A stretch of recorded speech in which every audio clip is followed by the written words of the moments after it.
Cher ordinant, chers membres de la communauté assomptionniste, chères familles et amis, frères et sœurs venus parfois de loin pour vivre cet événement.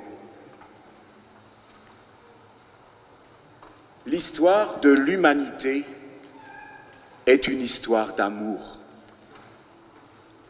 Elle a commencé un jour à la nuit des temps, lorsque la terre surgit du néant. Puis arriva l'homme, créé à l'image et à la ressemblance de Dieu, et invité à achever par son intelligence, sa volonté, son travail, l'œuvre immense de la création.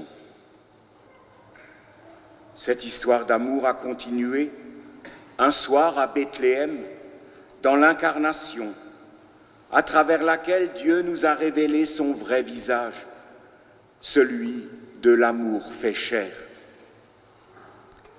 L'histoire de notre univers, qui est une histoire sainte, a culminé dans l'événement pascal, quand Jésus alla jusqu'à l'extrême de l'amour en donnant sa vie. Une vie riche de promesses de Dieu et définitivement féconde, puisque dans la résurrection, elle s'est montrée plus puissante que le mal et la mort. Aujourd'hui, chers amis, nous sommes les héritiers et les acteurs de cette histoire. Nous accueillons à notre tour l'amour créateur et sauveur pour en vivre et pour le partager.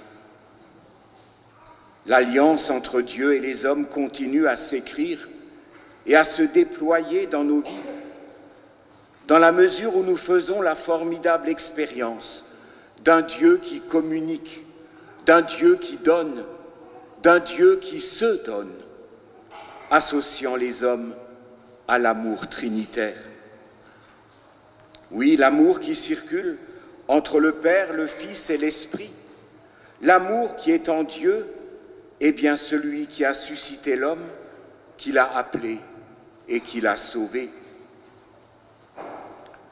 Dieu est un, mais sa plénitude est élan, relation, partage, amour qui illumine, qui efface toute peur, qui déborde les frontières et embrase le monde. Oui, l'amour est la longueur d'onde de Dieu. Ne le cherchons pas sur un autre canal. Être chrétien, célébrer une ordination, c'est entrer dans cette dynamique-là, c'est expérimenter vitalement, radicalement, qu'il n'y a qu'une vérité à laquelle l'Esprit veut nous conduire, aimer et être aimé, à l'écoute et à l'école de Jésus, chemin vers le Père. Clément, c'est habité par le Dieu Trinité que vous vous présentez aujourd'hui à l'Église pour être ordonné prêtre au sein de la communauté assomptionniste. C'est à cette vocation-là que vous réfléchissez et vous préparez depuis des années. C'est à cette vérité-là que vous donnez votre vie et rendez témoignage. C'est au service de cette mission que vous allez, dans un instant, vous engager. Permettez-moi de vous fixer deux priorités et de vous adresser une triple exhortation. Première priorité, l'intériorité. Relever le défi de l'intériorité, c'est accueillir un Dieu relation, un Dieu qui s'engage avec nous et pour nous, un Dieu qui appelle et envoie. Il demande à être fréquenté assidûment dans la méditation de la parole, dans le dialogue intérieur avec lui, dans l'action liturgique et en particulier l'Eucharistie. Il demande à être cherché et trouvé à la profondeur de notre être, là où il nous parle au cœur et nous ajuste à sa volonté. Deuxième priorité, et nous en avons parlé déjà lorsque vous avez été ordonné diacre, la fraternité. Alors que les moyens de communication n'ont jamais été aussi développés, l'homme n'a jamais été autant confronté à la solitude et à l'angoisse.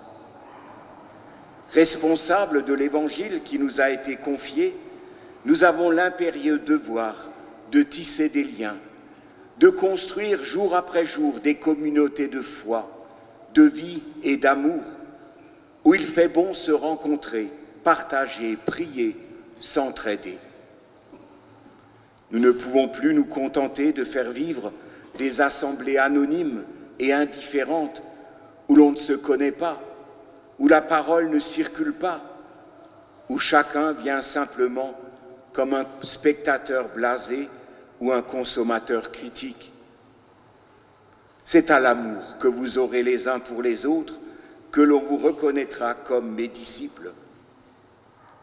Nous rêvons tous d'une Église contagieuse d'amour, où les enfants et les jeunes trouvent leur place, où les pauvres sont accueillis et soutenus, où les malades et les vieilles personnes sont visités et encouragés, où chacun sait pouvoir compter sur des frères et sœurs disponibles.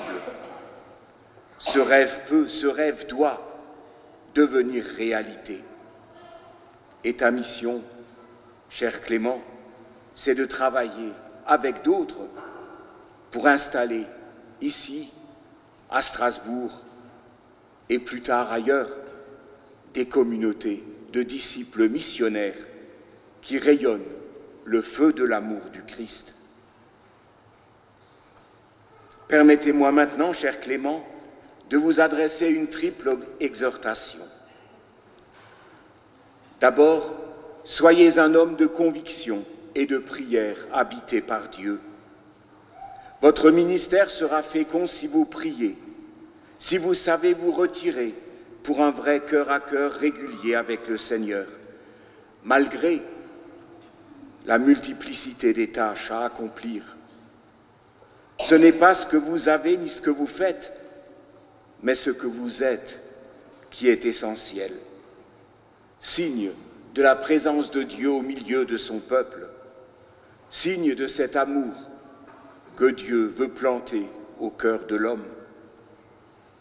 Mettez la parole que vous annoncez au cœur de vos choix et de vos actions quotidiennes. Enracinez-vous dans l'Eucharistie, où plus que partout ailleurs, vous êtes configurés au Christ serviteur et pasteur, mort et ressuscité. Devenez ce que vous êtes, un peu plus, un peu mieux chaque jour. Ensuite, soyez un homme de relation, un prêtre attentif aux personnes, capable d'écouter sans juger, disponible à tous, compréhensif et chaleureux.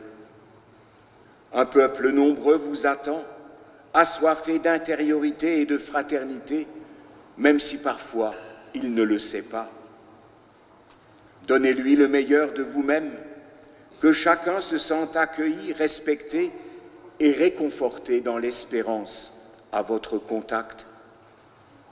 Ayez le souci de susciter des chrétiens responsables. Aidez chaque baptisé à développer ses richesses et à les mettre au service de tous. Ayez le goût viscéral de collaborer. Et enfin, soyez un prophète de la joie. Un prêtre triste est un contre-témoignage. La joie est un fruit de l'esprit. Elle n'est pas exubérance superficielle, elle n'est pas naïveté ou insouciance. Elle est accueil de la joie de Dieu lui-même, qui en créant le monde et en le sauvant, a voulu partager et faire déborder sur les hommes la joie de l'amour trinitaire. Que votre joie soit celle de Marie, de Jean-Baptiste, des apôtres Pierre et Paul, de saint Augustin et de tant d'autres, qui ont trouvé leur vocation et leur bonheur à aimer et à servir. À vous maintenant, en vous laissant conduire par l'Esprit, d'aller avec courage à la rencontre de Dieu qui appelle et à la rencontre des hommes qui vous attendent, et même vers les hommes qui ne vous attendent pas. Et vous, chères familles, chers amis assomptionnistes, et vous, chers paroissiens, qui avez à un titre ou à un autre accompagné le futur prêtre, restez pour lui un soutien fidèle. Il a besoin de vous comme vous avez besoin de lui.